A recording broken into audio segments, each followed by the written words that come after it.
ఆ దగ్గరలో ఉన్న వెంకటేశ్వర స్వామి గుడికి వెళ్ళాను, పర్మిషన్ తీసుకుని వెళ్ళాను, పూజలు చేశాం. అప్పుడు నల్లపాడు పోలీస్ సిఐ నాకు ఫోన్ చేశాడు, వంశీ.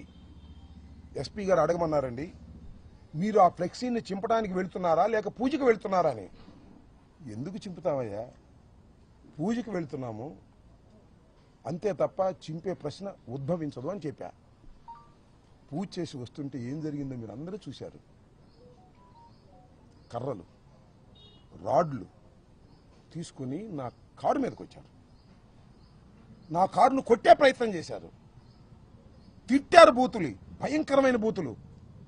మీరు చూశారు ఒక మహిళ ఎలా తిట్టిందో, ఆమె సంగతి కూడా తర్వాత చెప్తా నేను. అందరూ ఫిల్దీ లాంగ్వేజ్ ఇష్టం వచ్చినట్టుగా ఎమ్మ ఎక్క తిడుతుంటే ఎస్ ఆవేశం వచ్చింది.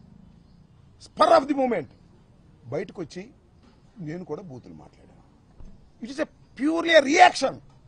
నా ఉద్దేశం అది కాదు. It is a reaction.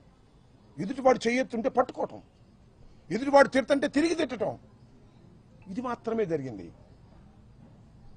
ఏం జరిగిందని తర్వాత వాళ్ళు తిట్టారు, నా కారు మీద కొట్టారు, నేను తిరిగి తిట్టాను, ఇంటికి వచ్చేసాను.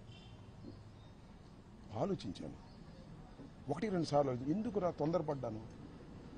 నా అంతరాత్మ ఒప్పుకోలేదు, నా అంతరాత్మ బాధపడింది. వెంటనే వాలంటరీగా వచ్చి మీ అందరి సమక్షంలో 4:20 4:30 మళ్ళా ప్రెస్ మీట్ అరేంజ్ చేసి, నేను చంద్రబాబు నాయుడు గారిని ఉద్దేశించి తిట్టలేదు. ఆ స్పెర్ ఆఫ్ ది మూమెంట్లో, ఒక చిన్న ఆవేశంలో, వాళ్ళు తిడుతున్నారనేటువంటి ఉద్దేశంతో నేను ప్రతిస్పందించి తిట్టాను. అయినా తప్పే అది. నేను ఈ వయసులో ఇంత సీనియర్ అయ్యుండి తిట్టి ఉండవలసింది కాదు అని పశ్చాత్తాపడ్డాను. పడ్డానా పడలేదా?